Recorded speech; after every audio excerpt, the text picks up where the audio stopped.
शिवपुरी की सर्द धुंधली रातें किसी को भी बेचैन कर सकती थीं।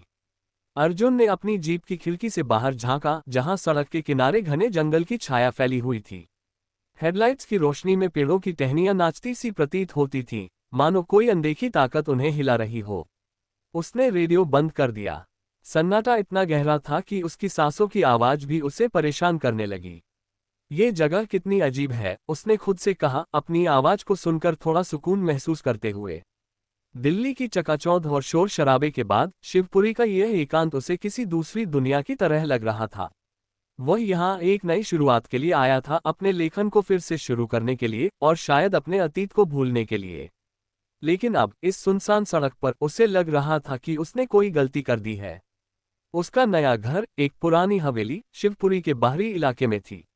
स्थानीय लोग इसे काली कोठी कहते थे, हालांकि कोई यह नहीं बताता था कि ऐसा क्यों।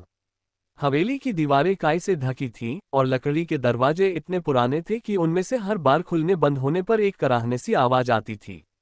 अर्जुन ने सामान उतारा और घर के अंदर कदम रखा। हवा में नमी और सड़ांध की हल्की सी गंध थी, जैसे कोई पुराना रहस्य दीवारों में समाया हो। पहली रात वह देर तक जागता रहा।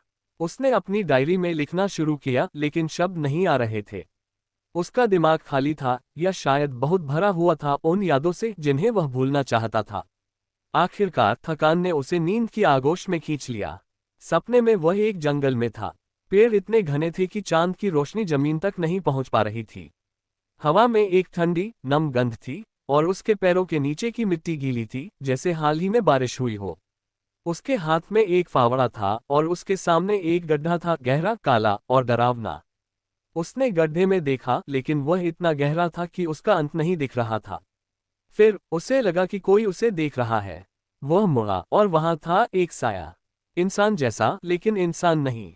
उसका चेहरा धुंधला था, जैसे कोहरे में डूबा हुआ।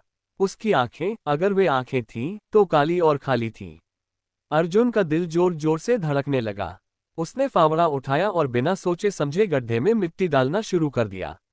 साये ने कोई आवाज नहीं की, लेकिन अर्जुन को लगा कि वह चीख रहा है, बिना आवाज की चीख। उसने और तेजी से मिट्टी डाली, जब तक कि गड्ढा पूरी तरह भर नहीं गया। जब वह जागा, उसका शरीर पसीने से भीगा हुआ था।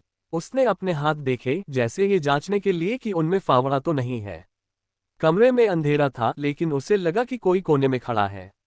उसने लैंप जलाया। कुछ नहीं था, सिर्फ उसकी डायरी, जो मेज पर खुली पड़ी थी। अगले दिन अर्जुन ने खुद को समझाया कि यह सिर्फ एक सपना था। शहर की तनावपूर्ण जिंदगी ने उसके दिमाग को थका दिया था और नई जगह का असर था। लेकिन जब वह सुबह चाय बनाने के लिए रसोई में गया, तो उसे एक अजीब सी बात दिखी। रसोई की मेज पर, जहां उसने कुछ भी नहीं रखा था, एक छोटा सा मिट्टी का ढेला था। उसने उसे उठाया। यह ठंडा और गीला था, जैसे जंगल की मिट्टी। मैं इसे बाहर से लाया ही नहीं, उसने खुद से कहा, लेकिन उसका दिल मानने को तैयार नहीं था। उसने ढेले को कूड़ेदान में फेंक दिया और दिन की शुरुआत करने की कोशिश की। लेकिन पूरे दिन उसे यह महसूस होता रहा कि कोई उसे देख रहा है। खिड़कियों के बाहर, पेड़ों की छाया में, उसे बार बार एक धुंधली आकृति दिखाई देती थी। शाम को वह स्थानीय बाजार गया। शिवपुरी के लोग उसे अजीब नजरों से देखते थे, जैसे वह कोई बाहरी खतरा हो। एक बूढ़ी औरत, जिसका चेहरा झुर्रियों से भरा था, ने उसे रोका। तुम काली कोठी में रहते हो ना? उसने पूछा। उसकी आवाज में एक अजीब सी गंभीरता थी। हाँ, अर्जुन ने जवाब दिया, थोड़ा हिचकिचाते हुए। वहां से चले जाओ, उसने कहा। उसकी आंखों में डर और चेतावनी थी। वह जगह शापित है। जो वहां रहता है, वह कभी अकेला नहीं रहता। अर्जुन ने हंसने की कोशिश की, लेकिन उसकी हंसी खोखली थी। ये सिर्फ एक पुराना घर है। नहीं, बूढ़ी औरत ने कहा। वहां कुछ दफन है, और वह जाग रहा है। उस रात सपना फिर आया। इस बार साया गड्ढे के पास खड़ा था और उसने अर्जुन की ओर देखा। उसकी आंखों में अब एक चमक थी, लाल, जलती हुई। अर्जुन ने फावड़ा उठाया, लेकिन इस बार मिट्टी डालने के बजाय वह गड्ढे में कूद गया। और तब उसने देखा, गड्ढे के तल में उसका अपना चेहरा था, लेकिन वह मुस्कुरा रहा था, एक ऐसी मुस्कान जो इंसानी नहीं थी। जब वह जागा, उसने अपने बिस्तर के पास फर्श पर मिट्टी के निशान देखे और दीवार पर खून से लिखा हुआ था, मैं लौट आया हूं।